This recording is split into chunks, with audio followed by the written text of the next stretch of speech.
montée du niveau des mers, en fait, elle va être très différente d'un endroit à l'autre. Il faut bien le voir. C'est comme le réchauffement, ce ne sera pas un réchauffement qui sera le même partout. Le réchauffement, il sera beaucoup plus marqué près du pôle Nord, par exemple. Et l'augmentation de la température des océans, pareil. Ce sera plus marqué là où ça se réchauffera le plus vite. Et moins marqué, par exemple, près de l'Antarctique. Donc c'est hétérogène, donc injuste. La montée du niveau des mers, ça va d'abord être une augmentation lente, mais de temps en temps, avec une forte marée, une tempête, un niveau record qui n'a pas de précédent sur les siècles d'avant. Vous voyez ce que je veux dire? Ça va augmenter le risque d'événements extrêmes. Et c'est quelque chose qu'on retrouve généralement dans le climat serre. Le risque de très fortes crues, en fait, de très fort haut niveau marin à un moment donné. Alors ça va poser des problèmes énormes pour toutes les îles plates du Pacifique.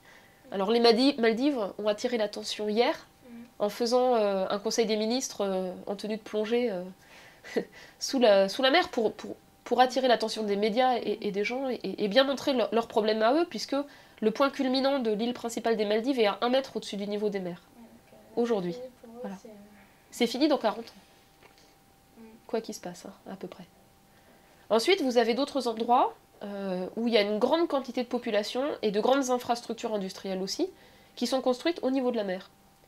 Je crois que le chiffre qu'on donne, c'est à peu près la moitié de la population mondiale qui s'est installée près des côtes, dans des zones de delta, parce que ce sont des zones où il y a de l'eau, où il y a une bonne productivité agricole, etc. Donc il y a une raison à cette population-là. Donc qu'est-ce qu'on peut en dire? On peut dire que, pour plusieurs raisons, le changement de climat lui-même et le risque de montée du niveau des mers, il y aura un grand nombre de gens qui vont être amenés à bouger.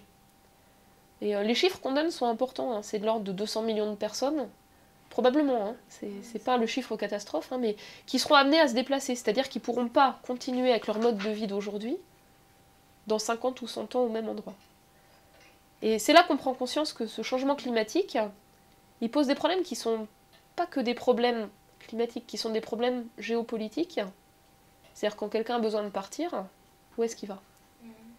Et si on prend un peu de recul, moi je suis paléoclimatologue comme on dit, j'aime bien l'histoire du climat, la principale méthode d'adaptation des humains au changement climatique, entre une glaciation et une période chaude par exemple, c'était de se déplacer. Aujourd'hui en fait on est 6,8 milliards d'humains. Demain, c'est-à-dire en 2030, on sera peut-être 9 milliards d'humains à peu près.